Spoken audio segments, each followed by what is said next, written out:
बोलिए वृंदावन बिहारी लाल की जय। राधा रानी सरकार की जय। ओम स्वस्ति श्री गणेशाय नमः।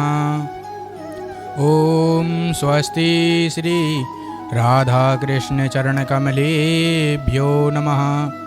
ओम स्वस्ति श्री गुरुदेव चरण कमलेभ्यो नमः। ओम स्वस्ति श्री मातृपितृ चरण कमलेभ्यो नमः। लंबोदरं परम सुंदरमेघदन्तं रक्तांबरं त्रिनयनं परमं पवित्रम् ओद्यद्दिवाकरकरोज्ज्वलकायकान्तं विघ्नेश्वरं सकलविघ्नहरं नमामि।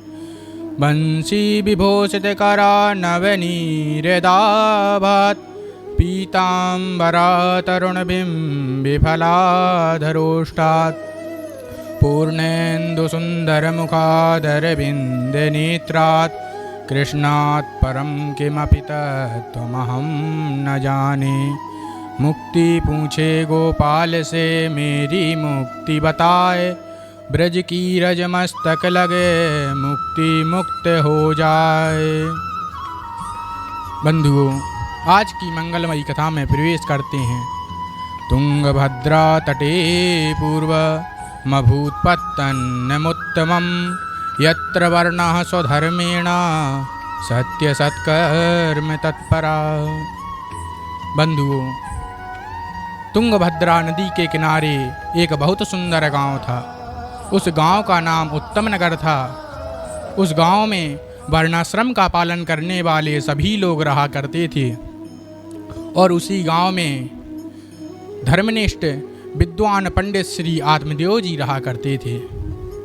बंधुओं, पंडित जी बहुत सुंदर और देवता पुरुष थे, परंतु पंडित जी से विपरीत उनकी पत्नी थी, जिनका नाम भी बड़ा विचित्र था, श्रीमती धुंधली देवी। श्रीमती जी के अंदर एक बहुत बड़ी विशेषता थी। बंधुओं, पंडित जी दिन भर गांव में पूजा पाठ कराने के लिए चले जाते और श्रीमती जी का साम्राज्य यहाँ दिन भर चलता रहता। जब तक वो 2-4 लोगों से झगड़ा नहीं कर लेती, तब तक उनके मन में शांति नहीं आती। लड़ाई झगड़ा तो उनके मनोरंजन और टाइम पास का साधन बन चुका था। और शाम को जब पंडित जी घर आते तो उनके सामने ऐसे हाथ जोड़कर खड़ी हो जाती जैसे बहुत बड़ी पतिव्रता है। उस समय ऐसा लगता था कि मानो माता अनसुईया के बाद इन्हीं का नंबर आता है। परंतु मेरे गोविंद को यह बनावटीपना बिल्कुल भी अच्छा नहीं लगता था। बंधुओं, पंडित जी के पास भगवान का दिया सब कुछ था, ज्ञान था, धन था, परंतु पंडित जी के पास कोई संतान नहीं थी। उनका ऐसा दुर्भाग्य था कि उनके घर में एक गाय थी, वो भी बांझ थी, और उनके आंगन में एक तुलसी का पौधा लगा हुआ था, वह भी हमेशा मुरझाए रहता था, कभी हरा भरा नहीं रहता था।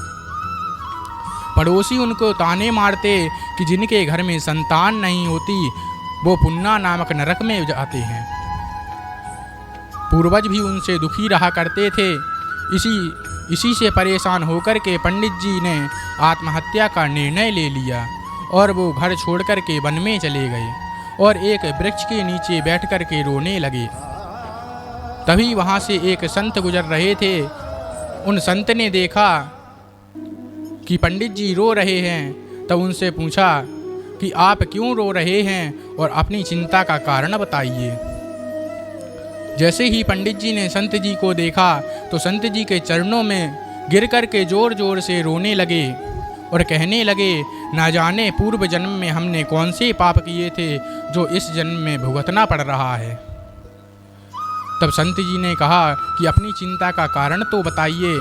तो पंडित जी ने कहा कि मेरी कोई संतान नहीं है, घर में एक गाय है, वो भी बांझ है, और आंगन में एक तुलसी का पौधा लगा हुआ है, वह भी हमेशा मुरझाए रहता है, कभी हरा भरा नहीं रहता।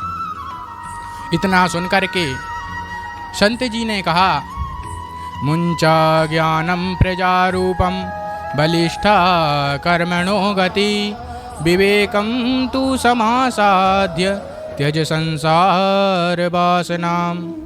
आज की वाणी को गुरुदेव के चरणों में यही विराम करते हैं। कल के लिए जय जय श्री राधे, जय जय श्री राधे, जय जय श्री राधे श्याम।